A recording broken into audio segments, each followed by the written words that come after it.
con decidir estar en esta tarde aquí. Levanten por favor sus manos todos aquellos que crean que acertaron al decidir el poder estar aquí en esta tarde. Levanten por favor sus manos.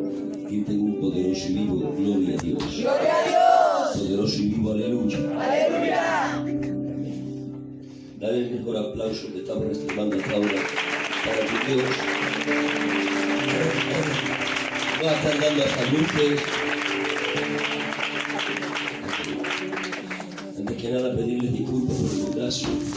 Salimos un poco tarde, tuvimos que estar recogiendo unos materiales que teníamos que después compartir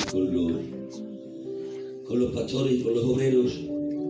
Y después llegando al cañín nos hemos perdido en el cañín. Algún día que tenga tiempo os contaré dónde me perdí otra vez y no lo creeréis. Pero yo tengo la peculiaridad de poderme perder en el patio de mi casa. ¿Ven? Son cosas difíciles, pero ya sabéis. A veces los hombres somos capaces de hacer cosas insospechadas. Es para mí un placer volverles a ver, un placer poder volver a estar con el sector del Bajo Aragón, de poderles contemplar y verles que están ustedes en bien en el Señor. Amén. Creo que no hay mejor noticia para nuestros ojos que podernos ver unos a otros y poder vernos en bien.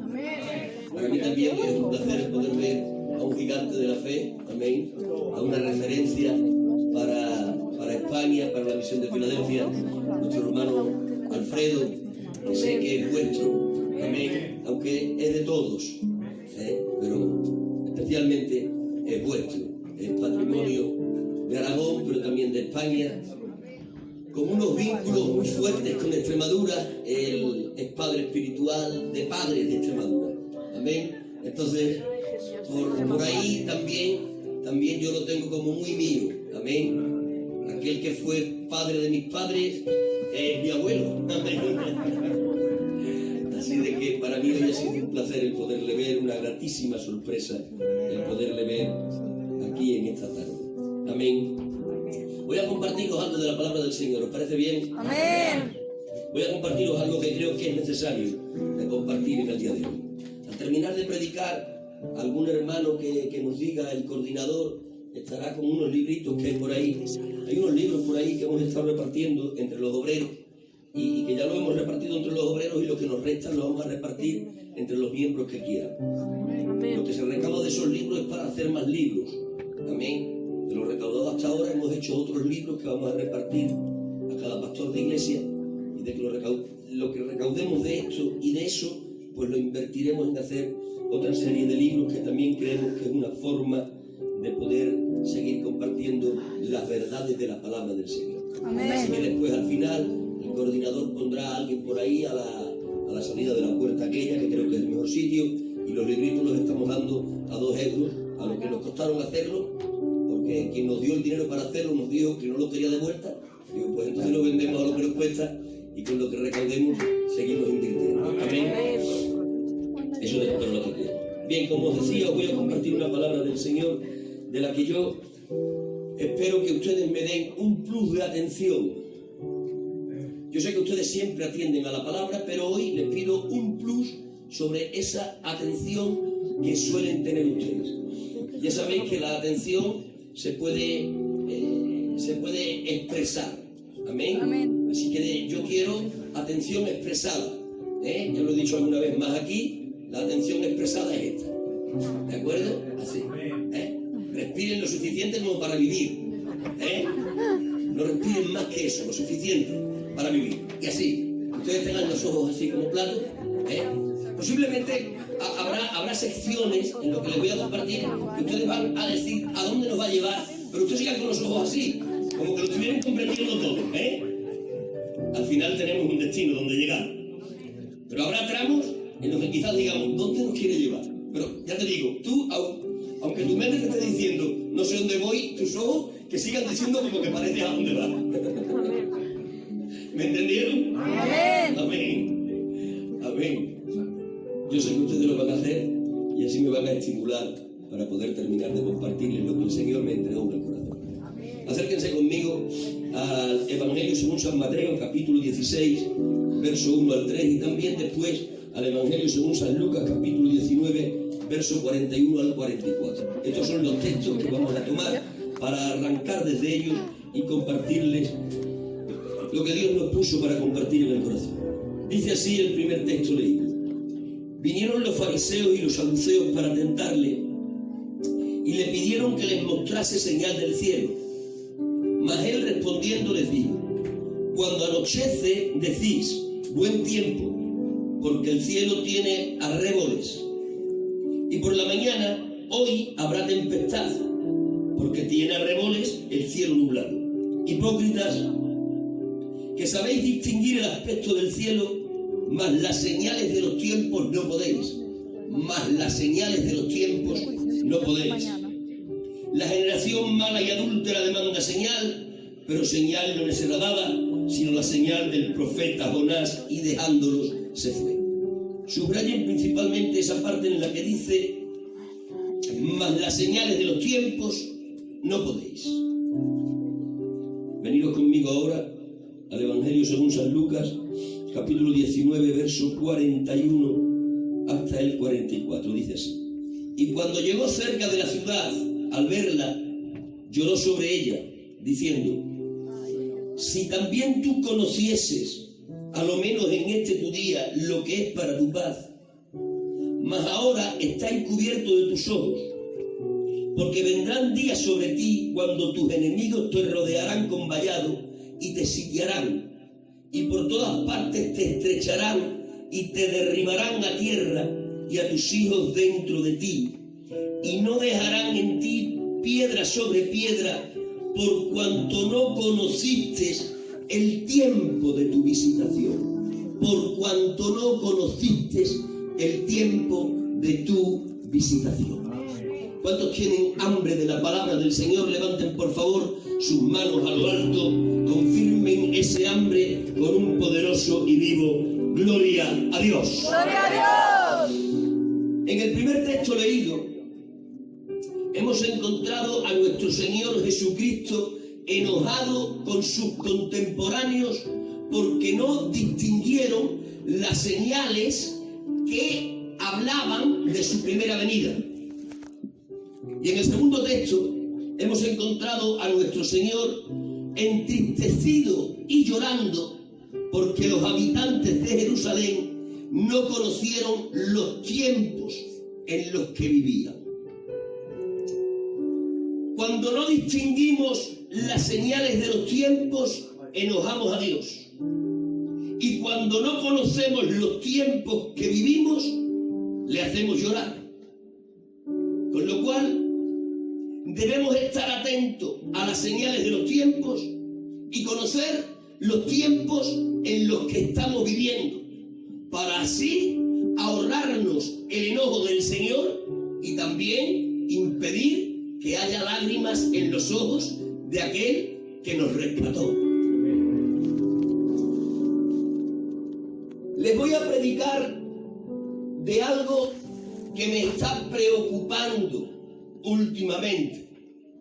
Al terminar el mensaje les diré que esta preocupación se me ha mezclado con acción de gracias. Pero hace un tiempo estoy intensamente preocupado por las señales y por los tiempos que nos tocaron vivir. Y estoy preocupado principalmente por la aparición de lo que yo considero una señal que nos predice acerca de la cercanía del regreso de nuestro Señor. Amén. Esta señal que a mí me preocupa la he catalogado como la última pieza del puzzle de lo que es la escatología mundial. Esta pieza, de la que voy a empezarles a hablar, es la agenda LGTBI. La agenda LGTBI introduciéndose en la enseñanza pública para adoctrinar a nuestros hijos y a nuestros nietos en los colegios. Habrán estado ustedes en estos últimos tiempos, les hablo de meses, escuchando reiteradamente a través de las redes sociales, a través de los medios de comunicación, acerca del enfrentamiento que ha visto entre lo que es la política de derechas y la política de izquierda, a causa de lo que han denominado el PIN parental. El PIN parental, que en Murcia han empezado a poner en práctica y que en su naturaleza no es otra cosa sino que hay que pedir permiso a los padres para que estos accedan o no a que sus hijos reciban cierta clase de enseñanza en el aspecto sexual. Habrán ustedes sido testigos en estos últimos meses de cómo se ha levantado mucha parte del espectro político de España en contra de ese PIN parental, diciendo que a los padres no hay que pedirles permiso para dar ciertas enseñanzas a los hijos en el colegio. El debate que había de fondo entre lo que era el PIN parental y la agenda LGTBI impartiéndose como enseñanza en los colegios públicos, el problema que había de fondo era acerca de la patria potestad de los padres, acerca de si los padres debemos de ejercer esa patria potestad en relación a los estudios que a nuestros hijos le deben o no le deben dar. Y esto a mí me preocupaba no solo por lo que iba a ocasionar de inmediato en la mente de nuestros hijos y nietos, sino también porque, como les decía, para mí, bajo mi criterio, esto es una pieza, yo diría que de las últimas piezas que completan el puzzle de lo que es la escatología mundial que está profetizada en las Escrituras. El tema de la ideología, LGTBI, no es más que, como les digo, una pieza más del rompecabezas que bajo mi criterio se empezó a formar al terminar la Segunda Guerra Mundial. Al terminar la Segunda Guerra Mundial, se formó lo que hoy conocemos como las Naciones Unidas.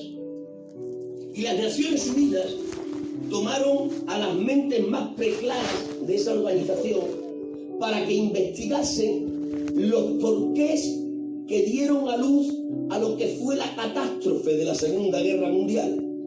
Y aquellas mentes preclaras empezaron a estudiar por qué dio a luz aquella catástrofe en la que murieron millones de personas. Y aquellos hombres especializados en buscar las raíces, especializados en buscar los porqués de aquella guerra de carácter mundial, llegaron a la conclusión de que uno de los porqués fundamentales fue la defensa de las soberanías nacionales. Decían aquellos hombres que el defender excesivamente las soberanías nacionales fue la chispa que encendió la llama del conflicto mundial. Ellos argumentaban ese análisis haciendo uso de figuras como Hitler, como Mussolini, como Stalin. Ellos decían que Hitler fue un gran defensor de la soberanía nacional. De hecho, Hitler decía que la raza aria era la raza superior a toda otra raza. Mussolini decía que lo que era el fascismo en Italia era una ideología superior a todo el resto de ideologías. Y eso mismo podía decir Stalin en la antigua Unión Soviética en relación al comunismo. Estos tres hacían un profundo hincapié en la soberanía nacional, en la supremacía de las razas a las que ellos pertenecían. Y cuando descubrieron que este era el porqué que dio a luz el conflicto mundial, aquellas mentes preclaras de las Naciones Unidas dijeron: hay que, entre comillas, inventar un antídoto contra la soberanía nacional a fin de que no se vuelva a repetir un conflicto a escala mundial. Y el antídoto que, entre comillas, se inventaron Naciones Unidas fue aquello que hoy conocemos como globalización.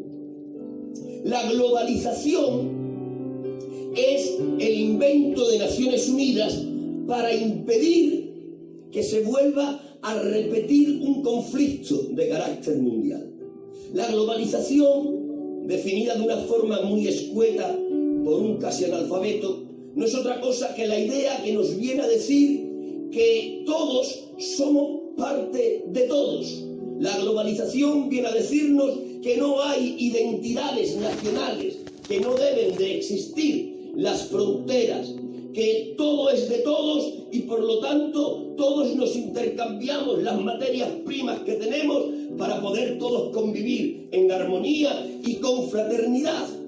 Hay una frase muy popular que define bien a la globalización y es aquella que dice que el planeta Tierra es una gran aldea en la que todos somos convecinos.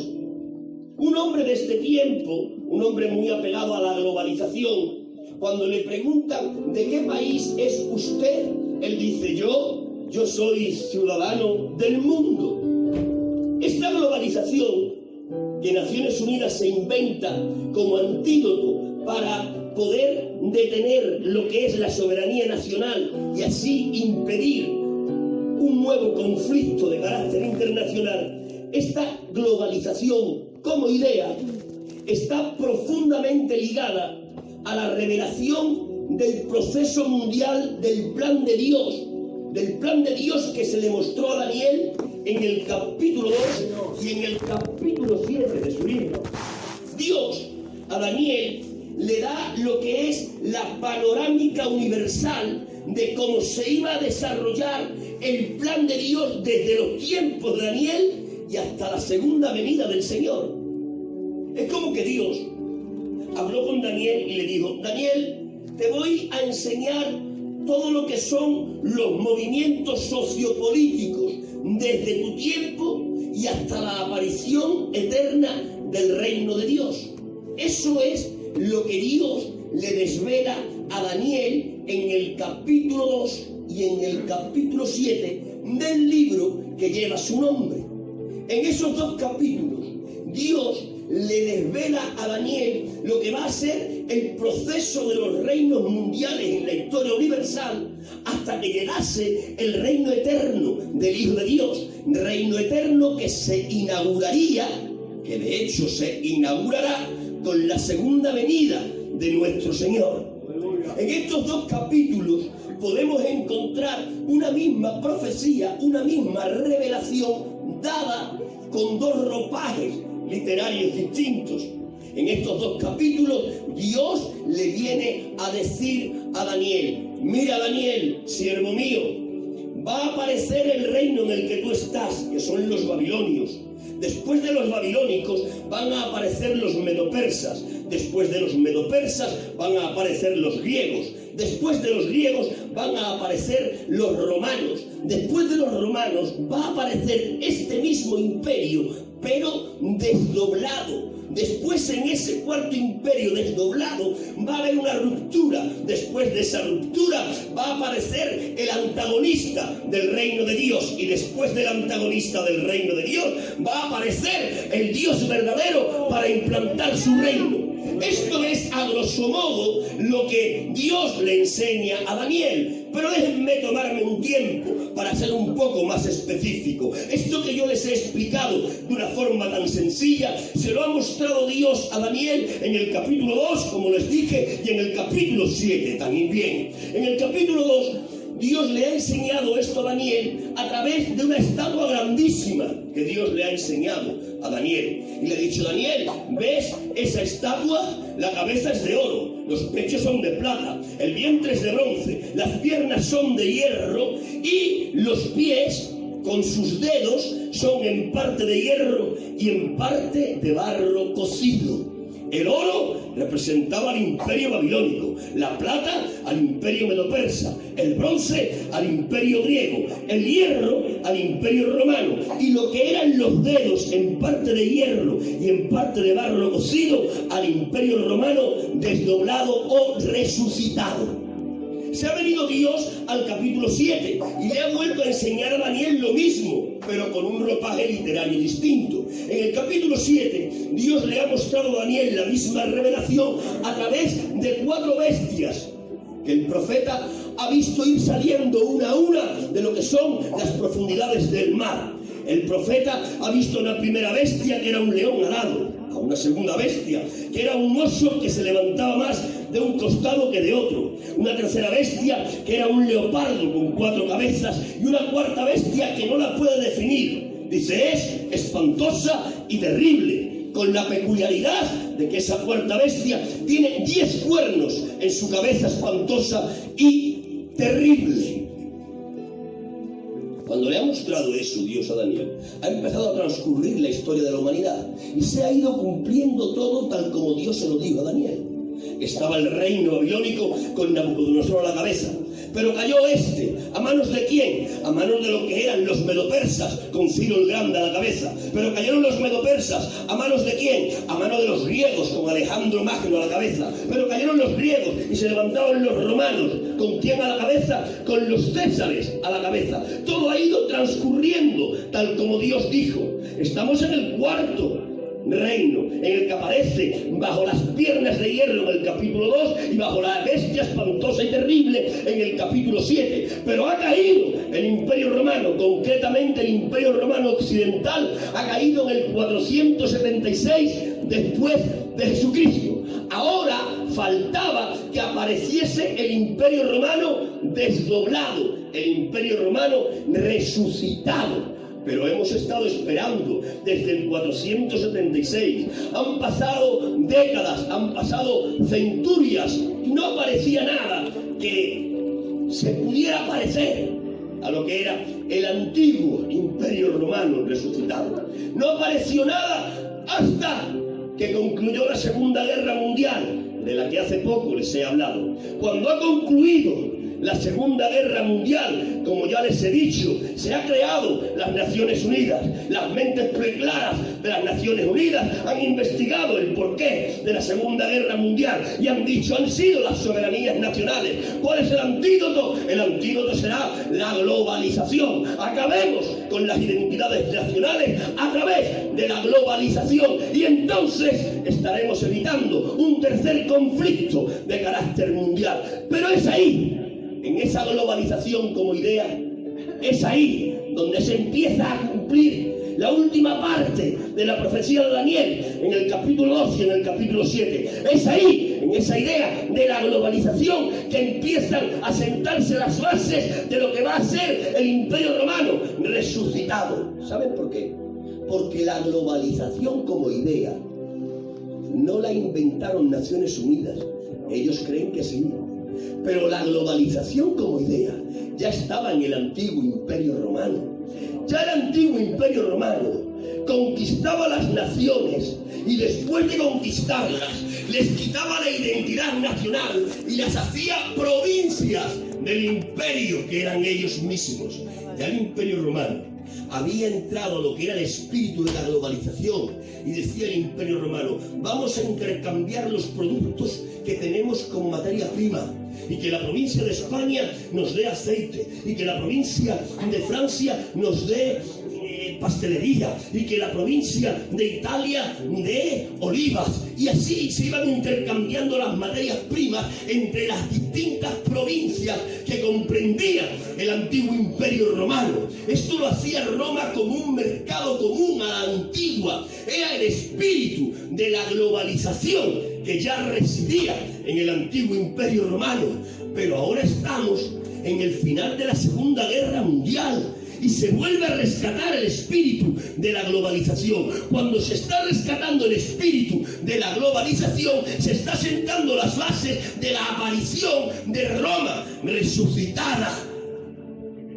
¿Saben ustedes cuál ha sido el continente que más ha absorbido el concepto de la globalización? El continente que más ha absorbido después de la Segunda Guerra Mundial el concepto de la globalización ha sido el continente europeo. Es el continente europeo el que inventa el mercado común, y el mercado común europeo es la antesala de la comunidad Económica Europea. La Comunidad Económica Europea es el resurgir del antiguo Imperio Romano, no solo porque ha rescatado el espíritu de la globalización, sino también porque ha rescatado el espíritu greco-romano que imperaba en el Imperio Romano. Pero miren ustedes qué curiosidades. Además de rescatar el espíritu greco-romano, además de rescatar el espíritu de la globalización, en Europa hemos visto cómo se han vuelto a reeditar las principales columnas de lo que fue el antiguo Imperio Romano. Hemos visto nosotros como la geografía de lo que hoy día es Europa es la misma de lo que era el antiguo Imperio Romano, prácticamente. Hemos visto como en la Comunidad Económica Europea se han abolido las fronteras, cosa que ya hicieron los romanos a través de las vías pavimentadas. Hemos visto como en Europa ha emergido una política económica única con el famoso euro, pero eso ya lo hicieron antes que nosotros, los romanos, con el famoso denario, el que tenía la inscripción del César y que tenía validez económica en cualquier parte del imperio. Pero también hemos visto como en la Comunidad Económica Europea ha empezado a prevalecer un idioma que es el idioma comercial, el inglés, pero que eso ya lo tenían los romanos. El idioma comercial de aquellos era el griego koiné. ¿Se darán cuenta ustedes de las similitudes? Es decir, que cuando hemos visto aparecer la Comunidad Económica Europea en el horizonte, lo que estábamos viendo no eran otra cosa que los 10 dedos, en parte de hierro y en parte de barro cocido, del capítulo 2 de Daniel, y los 10 cuernos en la cabeza de la bestia espantosa y terrible del capítulo 7 del mismo libro de Daniel. Han empezado a emerger delante de nuestros ojos, delante de nuestras narices. Y llegados aquí podríamos decir, estamos en el escenario para que regrese el Señor. Y yo diría, sí, pero no. Estamos casi en el escenario para que venga el Señor. Aparecieron los babilónicos, después los medopersas, después los griegos, después los romanos, después Roma resucitada en la Comunidad Económica Europea. Pero aunque ya tenemos mucho avanzado, todavía no lo tenemos todo para que aparezca el Señor. Tiene que cumplirse lo que es Daniel capítulo 7, verso 8. En Daniel 7:8 aparece la bestia espantosa y terrible, los 10 cuernos encima de la bestia que representan a Roma resucitada, Comunidad Económica Europea. Pero ahí se nos dice en el capítulo 7, verso 8, que habrá una ruptura en los 10 cuernos que representan a Roma resucitada. Una ruptura en los 10 cuernos que representan a la Comunidad Económica Europea. Si no hay ruptura, no puede aparecer el cuerno pequeño, según dice Daniel. El cuerno pequeño, según dice Daniel, es un hombre que se levantará contra Dios, hablará palabras contra Dios, blasfemará contra el cielo y perseguirá a los santos del Señor. Pero ese cuerno pequeño no puede aparecer si primero no hay una ruptura en los 10 cuernos que están representando a la Comunidad Económica Europea. ¿Saben ustedes que el 1 de febrero del 2020, hace unos días, se dio el pistoletazo de salida al Brexit? ¿Qué es el Brexit? El Brexit no es otra cosa que la primera ruptura en la Comunidad Económica Europea. La Comunidad Económica Europea es el Imperio Romano resucitado. El Imperio Romano resucitado son los 10 cuernos de la bestia espantosa y terrible. Es decir, que el Brexit tiene un carácter profético. El Brexit es el comienzo del cumplimiento de Daniel, capítulo 7, verso 8. Y eso ha pasado el día 1 de febrero del 2020. El Brexit es una vuelta a la identidad nacional, despreciando la globalización. ¿Saben ustedes por qué han empezado a popular en Europa los partidos de extrema derecha que siguen diciendo hoy día que hay que volver a las identidades nacionales? ¿Saben por qué? Porque está empezando el conflicto otra vez entre la identidad nacional y lo que es la globalización. El Brexit es un acontecimiento que ha pasado en nuestros días, que nos debía de haber espantado a todos nosotros, que nos debía de haber puesto los ojos como platos, porque en ese estamos viendo el comienzo de lo que es la ruptura que preparará el terreno para la aparición del cuerno pequeño. El cuerno pequeño, según Daniel, es el hombre de pecado, según San Pablo en Tesalonicenses, y es el anticristo de Juan en sus cartas universales. Anticristo, hombre de pecado y cuerno pequeño son el mismo personaje. Pero ¿cuándo aparecerá? Según Daniel capítulo 7, ese cuerno pequeño aparecerá blasfemando contra el cielo, contra Dios y persiguiendo a los santos cuando haya una ruptura en los 10 cuernos que están representados en la Comunidad Económica Europea. Por lo tanto, el Brexit es el comienzo de la ruptura y por lo tanto el comienzo de la preparación del terreno para que aparezca el cuerno pequeño. Y cuando aparezca el cuerno pequeño, nuestro Cristo estará a las puertas para regresar y tomarnos para llevarnos con él. Y los que están entendiendo lo que predico, levanten sus manos, griten un poderoso y un vivo ¡gloria a Dios! Voy a ir resumiendo para después seguir predicándoles. Aparece Babilonia, detrás de los babilónicos los medopersas, detrás de los medopersas los griegos, detrás de los griegos los romanos, detrás de los romanos la Roma resucitada en la Comunidad Económica Europea, después la ruptura.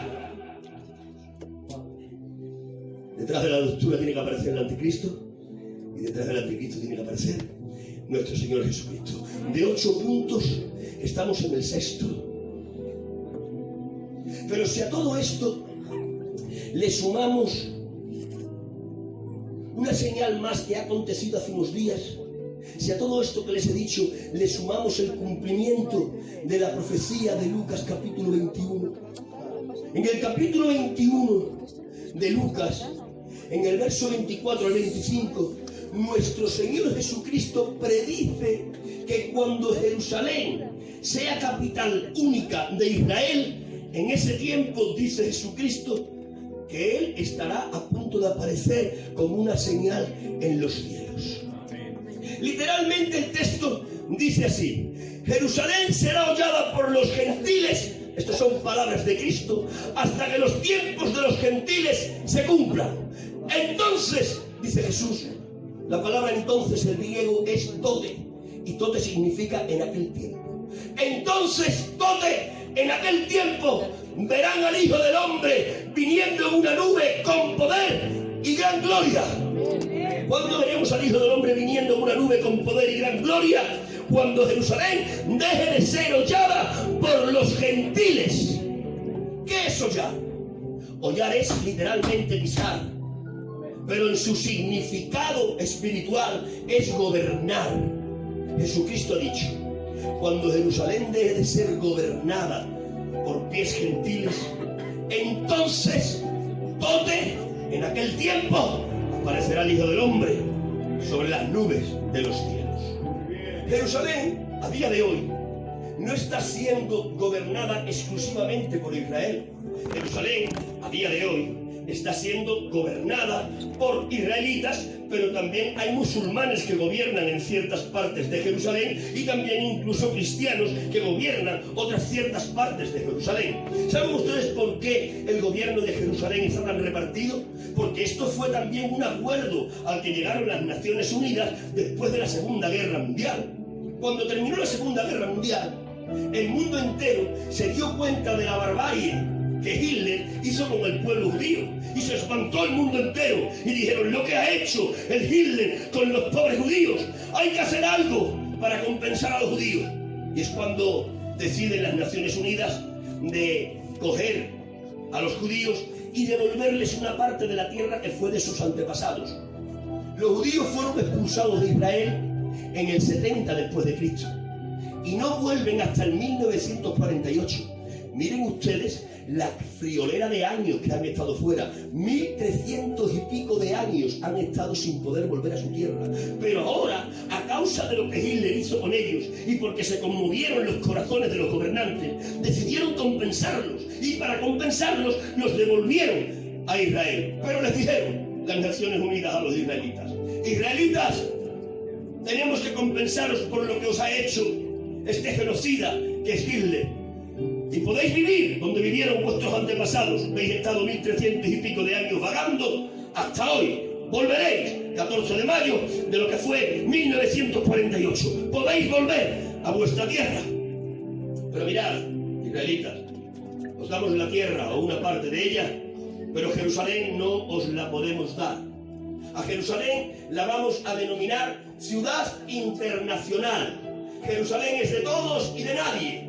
Si ustedes me preguntasen por qué hicieron eso las Naciones Unidas, sencillamente porque Jerusalén es la ciudad santa, no solo para los judíos, sino también para los musulmanes.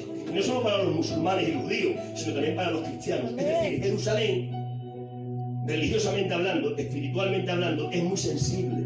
Si se lo hubieran entregado todo a los judíos, el mundo musulmán se hubiera levantado en armas. Y las Naciones Unidas dijeron: hemos terminado una Segunda Guerra Mundial, no vamos a dar ocasión para que comience una tercera. Por lo tanto, Jerusalén es de todos y de nadie, ciudad internacional. Pero había un apartado en aquel acuerdo, y en aquel apartado decía: la única nación que puede romper este acuerdo de forma unilateral es Estados Unidos. ¿Por qué? Porque Estados Unidos es la gran vencedora de la Segunda Guerra Mundial. Eso ocurrió en el 1948. Ningún presidente de los Estados Unidos se le ocurrió hacer uso de ese apartado que había en el acuerdo. Han pasado 70 años, hemos llegado a diciembre del 2018 y después de 70 años Donald Trump, presidente de los Estados Unidos, decide hacer efectivo aquel apartado del acuerdo. Y dice Donald Trump en junio del 2018: yo haré que Jerusalén sea capital única de Israel y trasladaré la embajada de Estados Unidos de Tel Aviv a Jerusalén. Eso lo dijo en junio del 2018 y lo cumplió en diciembre del 2018. Y la embajada estadounidense salió de Tel Aviv y se plantó en lo que es Jerusalén. Era el comienzo del cumplimiento de Lucas 21. Pero hace unos días Donald Trump ha dado un segundo paso en esta dirección, concretamente el 28 de enero del 2020. El 28 de enero del 2020, Donald Trump se ha entrevistado con Netanyahu, que es el presidente israelita, y también ha convocado al presidente de los palestinos, que no ha querido ir a dicha reunión. Y en dicha reunión, Donald Trump ha hecho un tratado para solucionar el problema israelí-palestino en Tierra Santa. Y en dicho tratado ha dicho Donald Trump por escrito: le daremos Cisjordania a los palestinos, Israel será para los judíos y Jerusalén, capital de Israel nada más. A cambio, yo le daré de las arcas de los Estados Unidos 50.000 millones de dólares a los palestinos para su progreso. Ha firmado Donald Trump y ha firmado Netanyahu.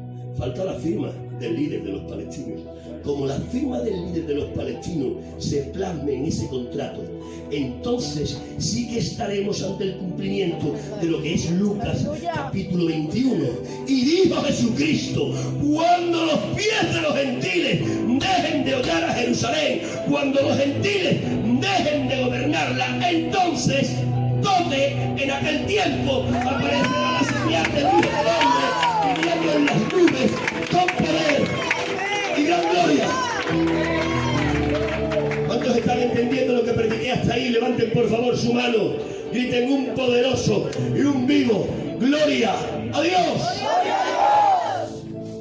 Y en mitad de todo este espectro, quiero que entiendan lo que voy a decir ahora. En mitad de todo este espectro, en mitad de todo este cumplimiento de profecías en el ámbito político y social, en mitad de todo esto, hemos llegado a la última pieza de la profecía de la que yo les hablaba. La última pieza de la profecía de la que yo les hablaba no está en el ámbito social y político, está en el ámbito de la moralidad. Quiero aquí abrir un paréntesis para poderme dejar entender.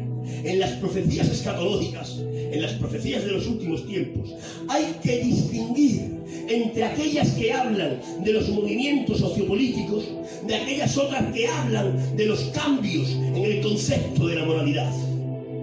Y en mitad de todo esto, de todo este conglomerado de cumplimiento de profecías sociopolíticas, aparece el principio del cumplimiento de lo que son las profecías en el ámbito de la moralidad. En el ámbito de la moralidad de los últimos tiempos profetizó Jesucristo, no ningún profeta.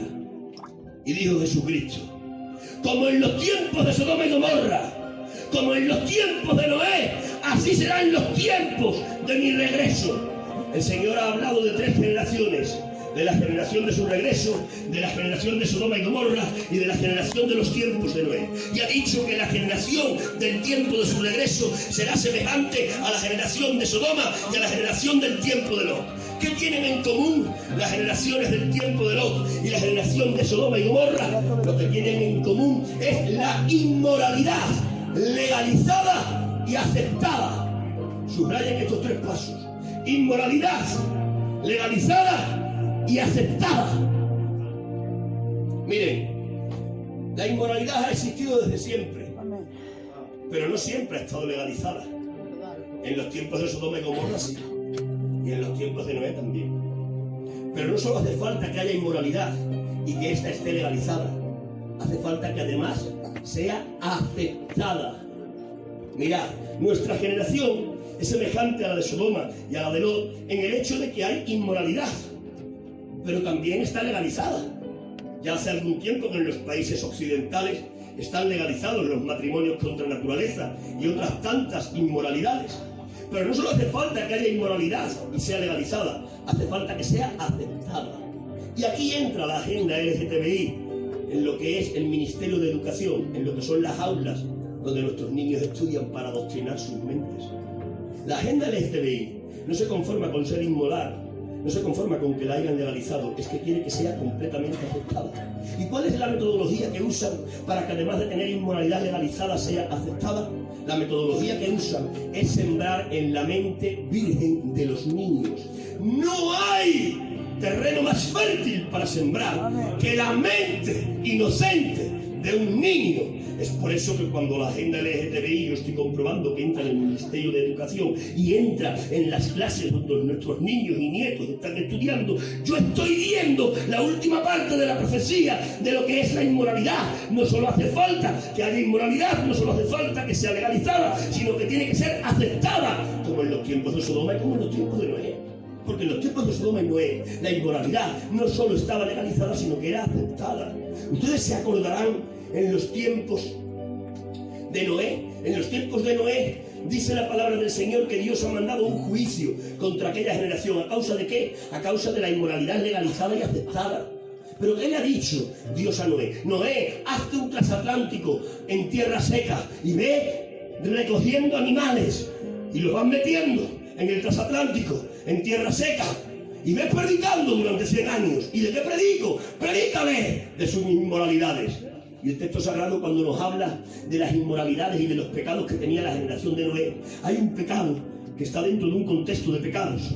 Y en ese pecado dice, y se casaban y se daban en casamiento. Yo les pregunto sin que me contesten, ¿casarse y darse en casamiento es pecado? Digo, no. ¿Por qué? Porque el matrimonio es una legislación divina. El matrimonio se lo inventa Dios. ¿Por qué entonces dice ahí que casarse y darse en pecado y darse en casamiento es un pecado? ¿Por qué aparece el casarse en un contexto de pecado? Sencillamente porque el casamiento del que se habla ahí no es el casamiento heterosexual, no es el casamiento entre un hombre y una mujer. Ahí está hablando del casamiento de un hombre con un hombre y de una mujer con una mujer. Es decir, en la sociedad de Noé no solo había inmoralidad legalizada, sino aceptada. Pero vénganse ustedes conmigo a la sociedad de Sodoma y Gomorra. Dice que allí llegaron unos ángeles con forma de humanos y entraron en casa de Lot. Los habitantes de Sodoma no saben que son ángeles, piensan que son hombres. Y llegan a la casa de Lot y llaman a la puerta y le dicen, saca a los huéspedes que tienes, les queremos conocer. Evidentemente no les querían conocer para tomar café, les querían conocer para practicar inmoralidades que estaban legalizadas y además aceptadas. Es decir, que la inmoralidad de la generación del regreso de Jesús tiene que ser semejante a la de Sodoma y a la de los tiempos de Noé. Tiene que ser inmoralidad legalizada y aceptada. Y esto es lo que está haciendo la agenda LGTBI en los colegios de nuestros hijos. Están empezando a sembrar en sus mentes vírgenes e inocentes los conceptos de la inmoralidad que hoy es legalizada, para que en sus mentes no solo sea legalizada, sino completamente aceptada. Pero esto que está haciendo la agenda LGTBI por la izquierda, también lo va a hacer el papado por la derecha. Saben ustedes que el Papa Francisco ha declarado que el 14 de mayo de 2020, el 14 de mayo de este año, ha convocado una convocatoria de carácter internacional en Roma. ¿Saben para qué? Según sus propias palabras, para comenzar el nuevo humanismo. Y dice el Papa Francisco que el nuevo humanismo tan solo se puede comenzar adoctrinando a los bambinos. Francisco es jesuita y los jesuitas saben que nada se puede conseguir si no es con un previo adoctrinamiento. Por lo tanto, lo que Francisco está diciendo es lo mismo que dice la agenda LGTBI. Francisco dice que es la nueva humanidad. Y en esa nueva humanidad las mentes tienen que ser más tolerantes, tienen que ser más fraternales, tienen que ser más plurales, tienen que ser más respetuosas. ¿Han visto todas las palabras que yo he usado? Les profetizo sin ser profeta. Serán esas mismas palabras las que usa el Papa Francisco. Aparecen como palabras buenas, pero el fondo es malo. Él dirá que habrá que ser más tolerante. ¿Para qué? Para tolerar las acciones pecaminosas que están en contra de los ideales de otros. Él usará la palabra amor, diciendo que el amor no es otra cosa que respetar y aceptar lo que los demás hacen. Él estará usando palabras de bien, pero que realmente en su contenido son palabras de mal. Lo que haga Francisco por la derecha con el nuevo humanismo es lo que hace la agenda LGTBI por la izquierda, adoctrinando en el ministerio de enseñanza a nuestros hijos.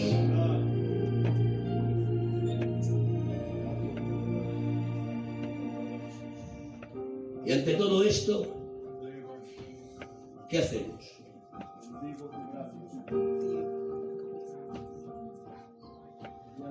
¿Qué hace la Iglesia del Señor ante todo esto? Evidentemente, ante el desarrollo del cumplimiento de las profecías en el marco sociopolítico, poco podemos hacer, excepto orar al Señor, diciéndole: danos la fuerza para mantener nuestra fe en estos tiempos difíciles en la tierra del Evangelio. Yo llevo ya años orando al Señor ante lo que ven mis ojos en el horizonte y le digo: Señor, veo el horizonte realmente negro, me preocupa excesivamente lo que veo. Te pido por favor que lo que no pueda impedir, tan solo me des fuerzas para que lo que venga no me muevan mis pies de la tierra del Evangelio. No podemos hacer nada con ciertos cumplimientos en el marco sociopolítico. Escuchadme, no hemos podido impedir la resurrección de Roma, no hemos podido impedir el Brexit como el principio de la ruptura de los tres cuernos que dejan el camino abierto a la aparición del anticristo. No podremos impedir tampoco el pacto entre israelitas y palestinos que hagan de Jerusalén la capital de Israel. Pero aunque no podemos impedir el cumplimiento de las profecías en el marco sociopolítico, sí que podemos hacer algo ante el cumplimiento de las profecías en el marco de la inmoralidad. Ahí sí podemos hacer algo. De hecho, creo que Dios permite todo esto para que todo esto sea una despabiladera que despierte a la iglesia que se encuentra dormida. Ante esto sí que podemos y debemos de hacer algo. Si tú no eres capaz de levantarte en una guerra espiritual, y subrayo lo de espiritual, si no eres capaz de despertarte a una guerra espiritual cuando atentan contra tus hijos y contra tus nietos, es que tú estás muerto o no tienes sangre en las venas. Pero yo hoy te llamo a que te levantes, porque esto hay que interpretarlo como esa despabiladera de la que les estaba hablando. Esa despabiladera que nos tiene que despertar del letargo en el que estamos. Hay una parábola en la palabra del Señor que dice que el Señor tenía una tierra buena y sembró una semilla buena y dejó a unos para que vigilasen la tierra buena con la semilla buena. Pero dice esa misma parábola que vino un enemigo y sembró cizaña entre el trigo Y de que apareció el trigo, apareció la cizaña. Y los siervos encargados de cuidar el terreno le dijeron al Señor: Señor, ¿por qué hay cizaña en la tierra buena con el trigo bueno? Y el Señor les dijo: porque yo os mandé a cuidarla, pero vosotros os dormisteis. Y mientras que estabais durmiendo, vino el enemigo y sembró cizaña entre el trigo. El dormir es el peor pecado que comete la iglesia. La iglesia se ha dormido en los laureles. La iglesia se ha acostumbrado a ser una iglesia de ceremonia y no hay una iglesia de guerra. La iglesia se ha habituado a vivir en el culto. La iglesia se ha habituado a vivir en las corrientes del bienestar social. Pero yo hoy te digo: iglesia, despierta.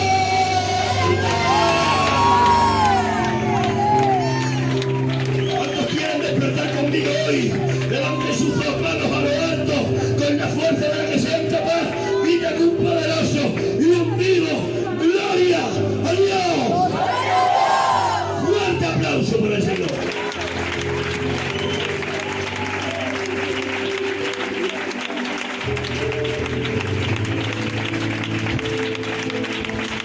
¡Espíritu! ¿Qué hacer ante esto? Déjenme hablarles acerca de qué hacer. Déjenme hablarles de 3 líneas de acción. La primera línea de acción ya la habrán tomado a cargo los pastores de las iglesias.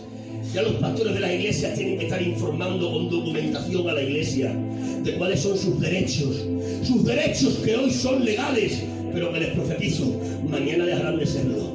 Pero además de informar acerca de los derechos que nos asisten por la Constitución bajo la cual vivimos, además de eso, la iglesia tiene que empezar a vivir lo que es el sacerdocio paternal en la casa. Y además de eso, la iglesia, para combatir el cumplimiento de estas profecías en el marco de la inmoralidad, tiene que resucitar las escuelas dominicales que se nos han muerto en las manos. Cuando hablo de empezar a levantar la figura del padre como sacerdote, me estoy dirigiendo a todos los que son padres aquí. ¿Cuántos son padres aquí? Levanten la mano los que son padres y abuelos. A vosotros me dirijo principalmente. Os digo a vosotros que vuestra figura se tiene que levantar en vuestros hogares como sacerdotes. Ya está bien de querer dejar toda la responsabilidad espiritual de vuestras casas en las espaldas de los pastores. Los pastores tienen responsabilidad en el ámbito espiritual de tu casa, pero tú tienes responsabilidad tanto como la responsabilidad pastoral. Te hablo a ti, que eres padre y abuelo, que tienes hijos y nietos, y te digo: levántate en tu casa y empieza a predicar el evangelio. Empieza a sembrar antídotos en las mentes de tus hijos y de tus nietos, para que esas mentes, con los antídotos de la palabra, no puedan ser contaminadas con la simiente del enemigo.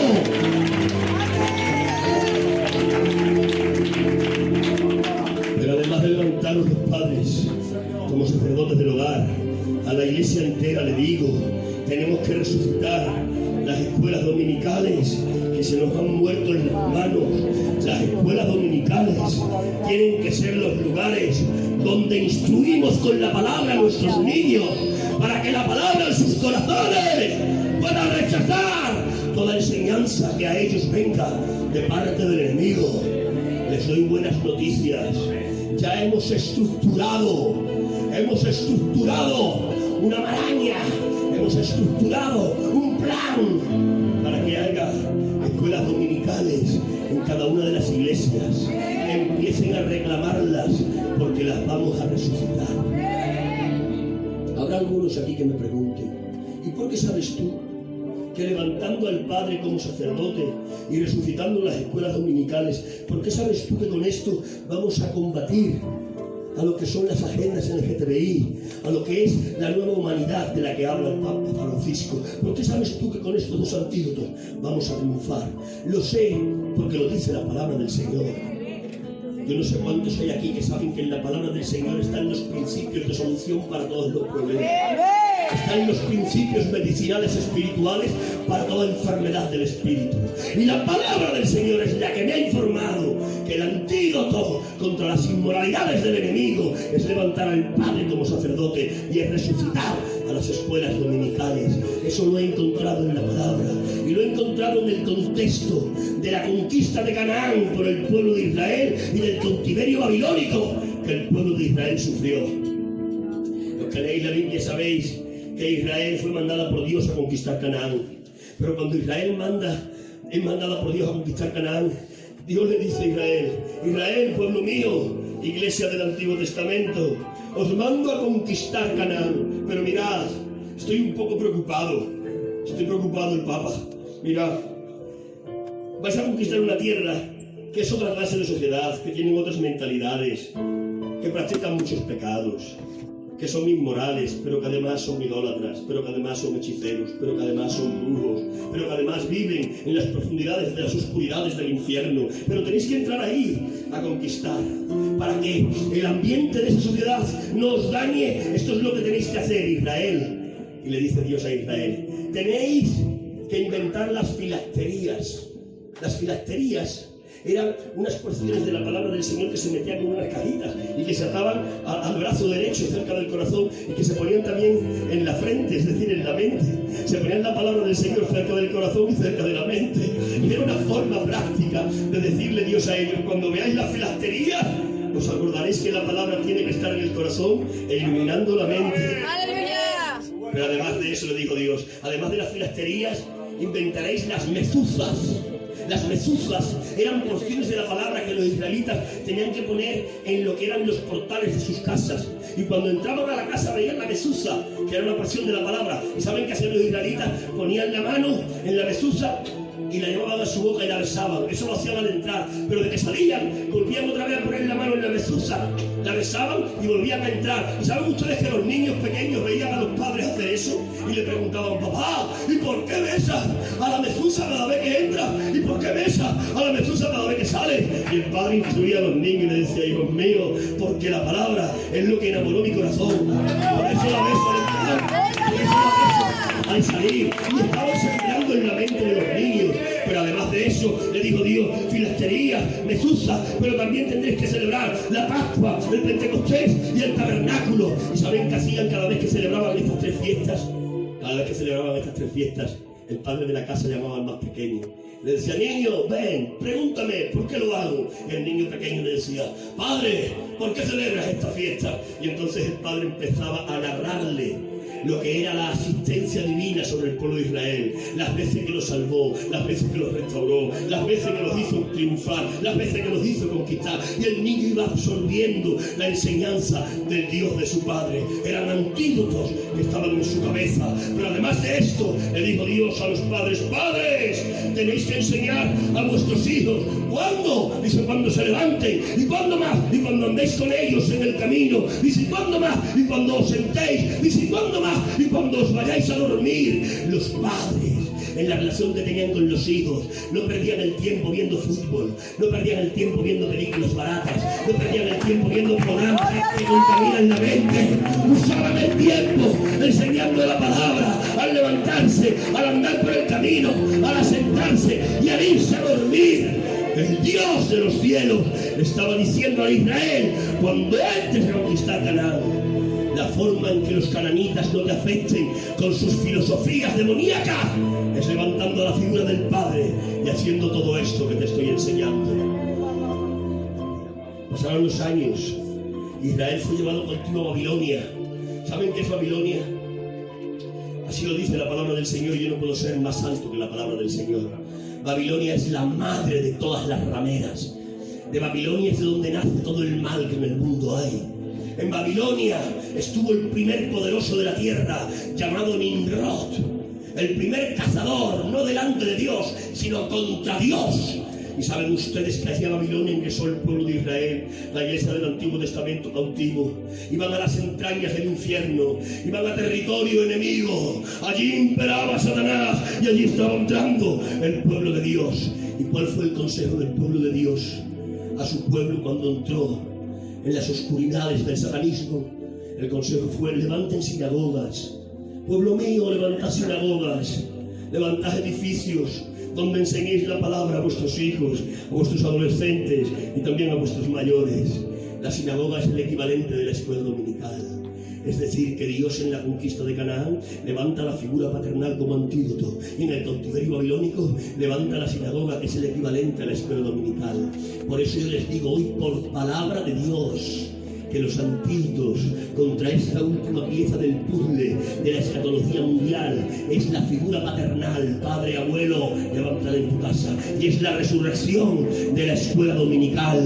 Y los que estén entendiendo esto, levanten sus manos, griten gloria a Dios, griten aleluya. Fuerte aplauso, voy a terminar.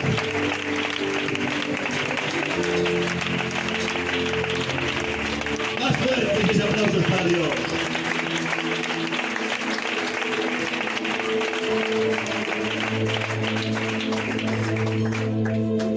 Déjenme terminar. Creo que aquí hay un ambiente del Señor. Mira, yo no sé si tú lo percibes. Yo te digo que hay un ambiente del Señor. Voy a terminar de predicarles. Y al terminar de predicarles, nos vamos a poner en pie para adorar. El mejor estado para absorber la enseñanza del Señor es el estado de adoración y de acción de gracias. Pero antes de entrar ahí, déjenme terminar de predicarles. Voy a terminar de predicarles haciendo uso de un lenguaje alegórico. Mirad, quiero resumir lo que tengo último para decirles. La mejor defensa ante un ataque ideológico es preparar a la mente con la ideología propia.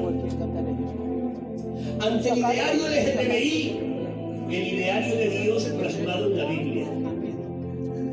Mirad, no podemos impedir que el frío de fuera y el riesgo de ese frío nos constipe. No podemos impedirlo, pero podemos potenciar el sistema inmunológico con vitamina C para impedir que ese frío nos enferme. Mirad, no podemos esconder a nuestros niños en una urna. Ojalá y pudiésemos. Se tienen que enfrentar al mundo en el que les ha tocado vivir. Pero ¿qué tenemos que hacer? Tenemos que inmunizarlos en sus mentes y en sus corazones con el ideario de la palabra del Señor. Si los niños están inmunizados, no temas, saldrán fuera. Hará frío, es verdad. El viento soplará huracanado, pero ellos tienen vitamina C. El frío les golpeará la cara, pero no les podrá enfermar. Escuchadme bien,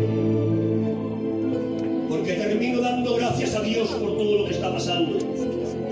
Les dije que empecé preocupado, pero terminé agradecido y con acción de gracias. Sí, no estoy loco. Le termino dando gracias a Dios por todo lo malo que está ocurriendo, porque sé que mi Dios es capaz de sacar bueno de entre lo malo, porque entiendo que este tiempo que nos tocó vivir es el tiempo que nos ha tocado. Mirad, escuchadme bien. No le temas a este tiempo. Preocúpate conmigo si quieres. Pero en mitad de tu preocupación, adora a Dios en acción de gracias. ¿Sabes que tú no has nacido en el tiempo que has nacido por casualidad? ¿Sabes que tu nacimiento, tanto en la carne como en el espíritu, estuvo programado en la soberanía de Dios? El día de mi nacimiento lo eligió Dios. Yo nací el día 7 de diciembre del 1968, hace 51 años. ¿Saben ustedes que yo nací ese día no porque lo eligiesen mi padre y mi madre?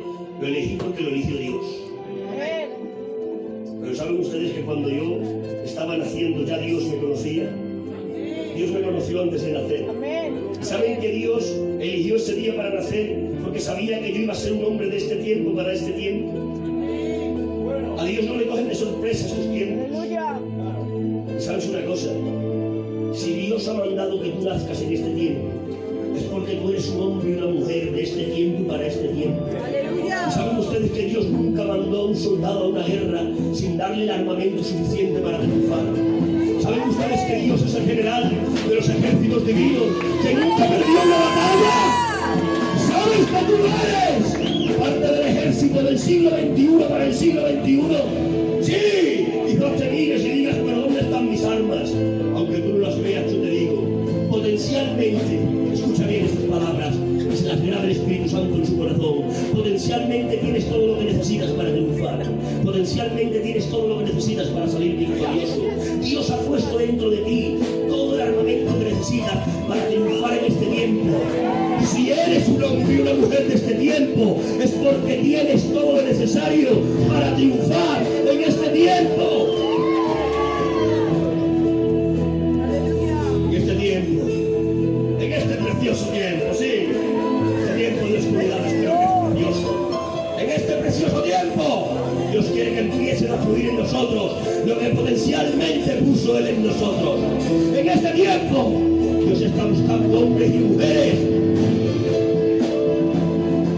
que tomen con una mano el agua para llevarlo a la boca y en la otra mano tengan la espada y los ojos en el horizonte para ver cuándo viene el enemigo. En este tiempo, Dios está buscando hombres y mujeres que no se queden en la falda de la montaña esperando que Jesús multiplique panes y peces. En este tiempo está buscando hombres y mujeres que suban hasta la cima con Jesús y que sentándose el Señor se vuelva y les enseñe. En este tiempo Dios está buscando hombres y mujeres que quieran ir una milla más allá. En este tiempo Dios está buscando hombres y mujeres que quieran entrar en las obras mayores. Este tiempo es tu tiempo. Este tiempo es tu tiempo. Este tiempo es tu tiempo.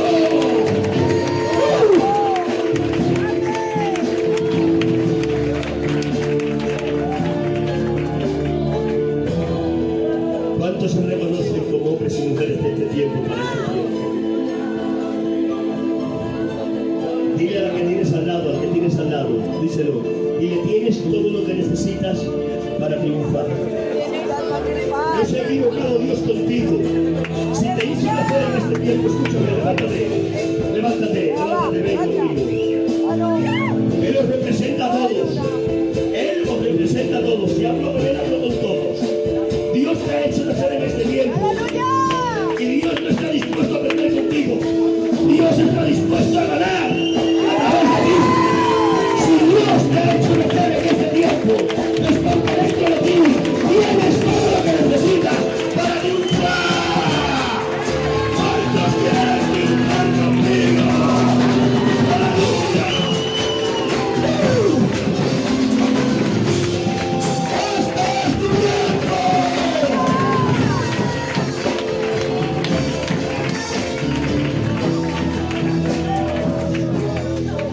¿Cuántos quieren poner todo lo que tienen para vivir este tiempo?